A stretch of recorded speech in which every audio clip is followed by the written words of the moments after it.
In the 14th century, Kalinago Caribs first sailed from South America to an island they called Waitikubuli. They fought a battle with the native Arawak people living there. The Caribs used Waitikubuli as a stronghold. Later, in the November of 1493, Christopher Columbus spotted it and called it Dominica. In 1632, the first colonists set foot on Dominica, and it became part of France in 1635. Great Britain also wanted Dominica, so conflict arose. On October 1748, the Treaty of Aix-la-Chapelle was signed in Aachen, Germany, and the Europeans gave Dominica back to the Caribs. Although Dominica was still Carib-ruled, the French still sent slaves back to Dominica. The French kept settling Dominica until the British captured the island again in 1759. Dominica ceded to Great Britain in 1763. In 1778, the French captured Dominica from the island of Martinique, which lies south of Dominica. The British took power of Dominica again in 1783. The French staged an invasion of Dominica from Guadeloupe, an island lying to the north of it, but failed. In 1805, the French attempted their final assault, and they burned the city of Roseau to the ground. They ended up withdrawing. Dominica gained independence on November 3rd, 1978, with Patrick Ronald John as its first prime minister. Now Dominica is a Commonwealth country with a population of 71,808 people, ranking it as the 204th largest population of countries, just behind Andorra. 87% of the people living there are black, 9% are mixed, and 3% are indigenous Kalinago Caribs. Dominica's official language is English, but other languages like Creole, Ngeri, and Khoikhoi are still used.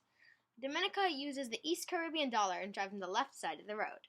The largest city and the capital is Roseau, with a population of 16,791 people. There are smaller cities like Portsmouth in the north with a population of 3,633 people, Barracoa in the south with a population of 2,608 people, and St. Joseph in the west with a population of 2,184 people. Dominica is divided into 10 parishes: St. John, St. Andrew, St. Peter, St. Joseph, St. David, St. Paul, St. George, St. Luke, St. Mark, and St. Patrick, the most populous being St. George.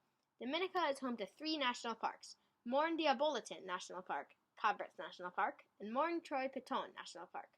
Morne Diablotin National Park lies in Dominica's northern mountain ranges. It was established in the year 2000 to protect the endangered Sisserou Parrot, which appears in the Dominican flag.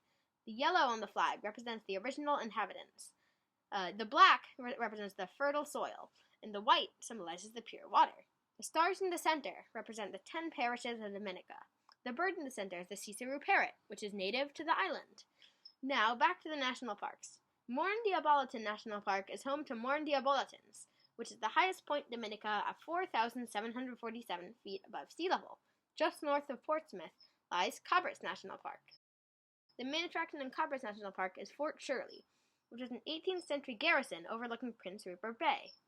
It is surrounded by extinct volcanoes and low-rising peaks, which gives it a picturesque view. There is a large coral reef in Prince Rupert Bay, so stand-up paddleboarding, kayaking, and snorkeling are popular things to do. Last, but certainly not least, is Morne Pitons National Park. As Dominica's largest national park, Morne Pitons National Park has a lot to offer. This national park is in the middle of Dominica's rainforest and has many gorges, lakes, and rivers. Key sites include the Valley of Desolation, Titu Gorge, the Emerald Pool, Boeri Lake, Middleham Falls, and the Boiling Lake. That's right, a boiling lake. The Boiling Lake was a flooded fumarole in the Valley of Desolation that is 200 feet wide and has an unknown depth. 200 million years of erosion helped sculpt this lake into what it is today. It is 194 degrees Fahrenheit, or 90 degrees Celsius. Wow. Morne Pitons National Park is so cool that it even became a UNESCO Heritage Site in 1997. So one small island, one big story.